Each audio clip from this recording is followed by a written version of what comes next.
Good morning from the Sheldon Jackson Museum. This is Stacey Williams here with a rose demonstration.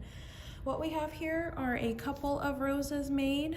One that is made from the yellow cedar with the outer bark still a little bit on, some of those scraps that you get from processing.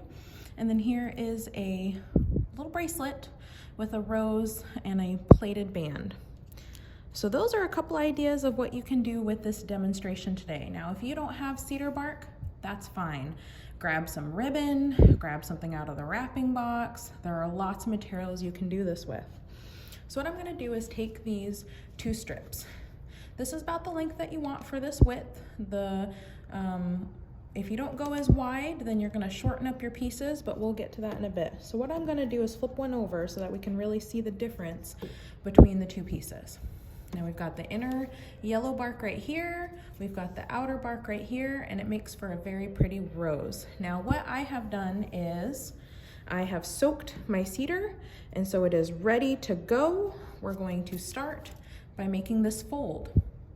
Now this fold is very important in the beginning because what we're going to do then is make this fold and have this piece come down almost parallel to the piece that it was before. And so then we're gonna rotate.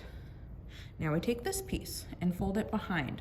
This folding behind of the top piece is really the skill that you're gonna be working on in this project. But before we get too much further, we have 1, 2, 3 sides that we're going to then fold this in.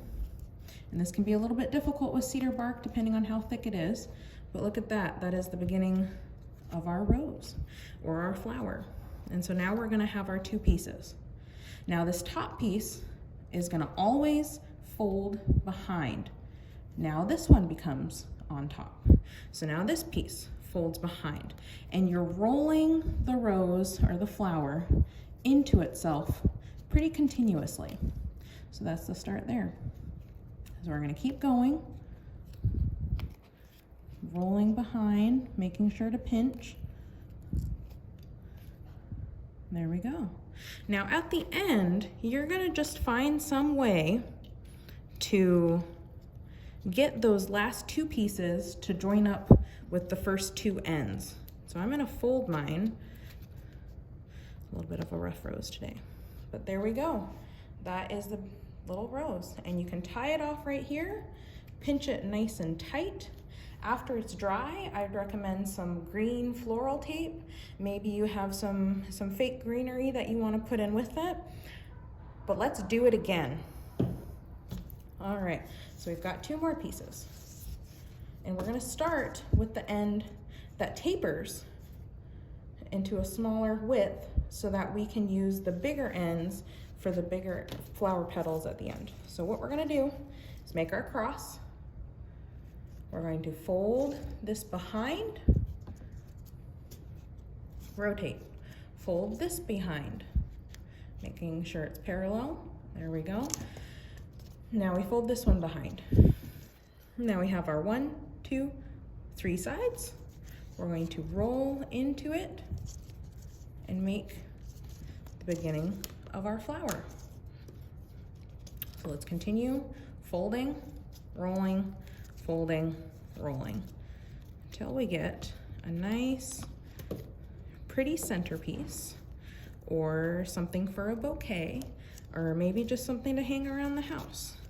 This is a fun activity to do with your young ones, so make sure you pass this on as soon as you get the hang of it. What's really important is that we pass it on. Whether your rose is spectacular, whether your rose is a little bit lumpy, I'm gonna be happy that you tried. So we're going to continue folding. And then these pieces are a little bit thinner than the last piece that I used. And like I said, I'm using the scrap of my yellow cedar. And so I'm not wasting from my harvesting. Oh, look at that one. That will make a beautiful centerpiece for a bouquet. Thanks for watching. This has been Stacey Williams at the Sheldon Jackson Museum.